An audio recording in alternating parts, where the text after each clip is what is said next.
बच्चों, आज हम लोग निर्देशांक ज्यामिति के ऊपर में बातचीत करेंगे।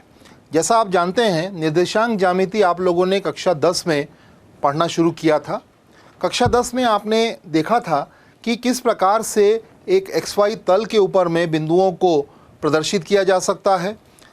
आपने ये भी देखा था कि किस प्रकार से ये जो 4 खंडों में जो तल बटा हुआ होता है, उसमें किन्हीं बिंदुओं के जो निर्देशांक होते हैं उनका जो चिन्ह धनात्मक और ऋणात्मक किस प्रकार से होता है। आपने कक्षा 10 में ये भी देखा था कि 2 बिंदुओं के निर्देशांक अगर आपको दिए गए हैं तो आप किस प्रकार से उनके बीच की दूरी निकाल सकते हैं। ये कुछ ऐसी अवधारणाएं थी जो कि आप लोगों ने शुरुआती दौर में कक्षा 10 में पढ़े थे। कक्षा 11 में आपको निर्देशांक ज्यामिति का एक बहुत ही महत्वपूर्ण हिस्सा सरल रेखा पढ़ना है। सरल रेखा यहाँ पर सरल रेखा का बीजगणितीय निरूपण किस प्रकार से होता है, किस प्रकार से XY तल में उसको प्रदर्शित किया जाता है, एक सरल रेखा को पूरी तरीके से परिभाषित करने के लिए मिनिमम कितने बिंदुओं की ज़रूरत होती है, ये सारी बातों का जो है यहाँ पर हम लोग कक्षा 11 में हमको पढ़ना है।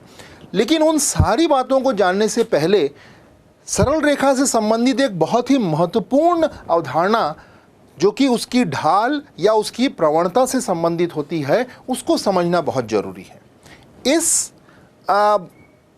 इस पाठ के अंदर में हम लोग सरल रेखा की प्रवणता क्या होती है, उससे संबंधित और जुड़ी हुई जितनी भी छोटी छोटी सी बातें हैं, वो सारी बातों को हम लोग इस पाठ के अंदर में पढ़ने जा रहे हैं। सरल रेखा का ढाल या प्रवणता, जिसे अंग्रेजी में स्लोप ऑफ लाइन भी कहा जाता है, इस पर हम लोग चर्चा करेंगे।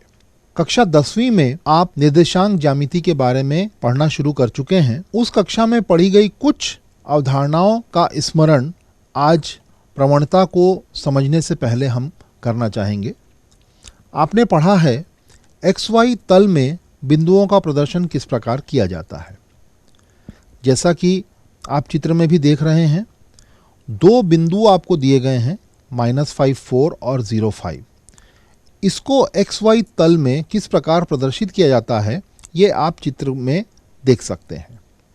आप देख सकते हैं कि बिंदु -5, 4 ऋण X अक्ष की दिशा में Y अक्ष से 5 इकाई और धन Y अक्ष की दिशा में X अक्ष से 4 इकाई दूरी पर स्थित होता है। इसी प्रकार बिंदु 0, 5 Y अक्ष से 0 दूरी पर अर्थात Y अक्ष के ऊपर और धन Y अक्ष की दिशा में X अक्ष से 5 इकाई दूरी पर स्थित है। ये चीज़ आप चित्र में बखूबी देख सकते हैं। 2 बिंदुओं के बीच की दूरी किस प्रकार निकाली जाए यदि दोनों बिंदुओं के निर्देशांक आपको दिए जाते हैं। जैसा कि आप चित्र में देख रहे हैं, XY तल पर आपको 2 बिंदु P जिसके निर्देशांक x1, y1 और Q जिसके निर्देशांक x2, y2 हैं, वो दिया गया है।